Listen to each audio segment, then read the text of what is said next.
All right, so you are retired or retiring shortly. You have the green light and you're ready to have some fun and enjoy all that money you've saved up for. Now, the question is you have a few different account types and you're wondering which one do I pull from first? Which one's the most efficient when it comes to estate and tax planning and income planning and just everything else? And I'm going to give you a really, really broad sweep today of which ones you should usually pull first from to really elongate that money of yours and your assets and your account types too as well.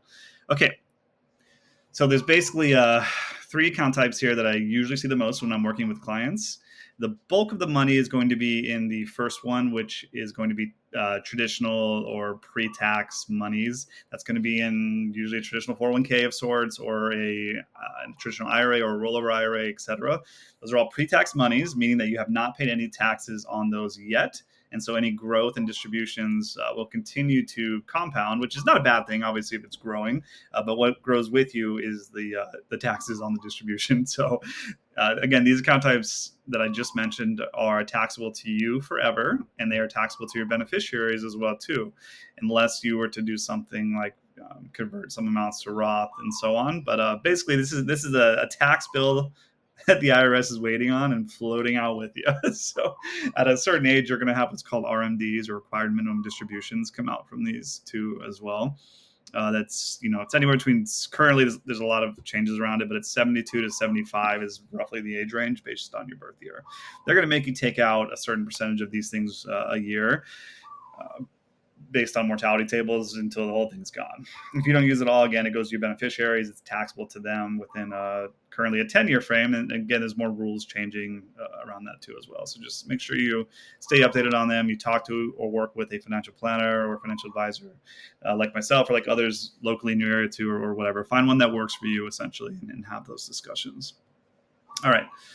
So second tax bracket essentially we have is what's called a brokerage account or what's referenced as long-term capital gains. That's going to be your brokerage accounts. That's going to be any real estate. It's going to be any assets that are appreciated like that, essentially, that are not in a 401k, traditional IRA, rollover IRA, and so on. These aren't too bad, obviously. We have capital gains aren't as bad as ordinary income tax, which is going to be that first account type I mentioned. And it's scattered all over with brackets and everything else too. So capital gains is only taxed at 0, 15, or 20%. There are ways to make it 0 that I'll elaborate on further in another video. But typically it's 15% is where most people fall in that range. And then the third type of account is going to be tax-free. That's usually going to be your Roth IRAs or equivalent to those. I'm seeing a lot more Roth 401ks now, not so much in retirees, but in earlier generations, or sorry, younger generations. So that'll present a unique planning opportunity later too. But three account types, these are all good to have for tax diversity too as well. Now your question is, which ones do I pull from to be most efficient here? So let's just say you're in your 60s. The bulk of your money is going to be in your traditional pre-tax accounts. And then you have some in a brokerage and some in a Roth. What I usually like my people to do is actually start withdrawing from their IRAs first when they are at least 59 and a half or older, so there's no penalty. Because we want to actually start reducing down that ticking time bomb of tax that's building up on it for RMDs, which forces them out in your 70s, or that ticking time bomb for estate planning to the beneficiaries.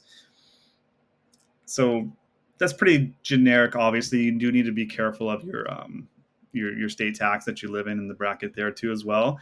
Sometimes it's good to take a mix of all of these accounts, but really when it's, from what I see mostly, it's so unproportional. If you have $500,000 saved for retirement, 400K of it's usually in pre-tax money. And so what we want to do is either start converting some of that to Roth slowly over the years or just withdrawing that down first. That again reduces your future RMD and tax situation later. We don't really know what taxes are going to be down the road. They change all the time. But if they're higher and your RMDs kick in, you've done nothing about it, you're going to be forced to withdraw money from there anyways, which you're going to be forced to withdraw anyways from. But what if tax brackets are higher? Then you kind of pigeonholed yourself there typically. So I like to withdraw from pre-tax money first. Second, again, based on your scenario, is typically going to be your brokerage accounts because those are capital gains rates, obviously.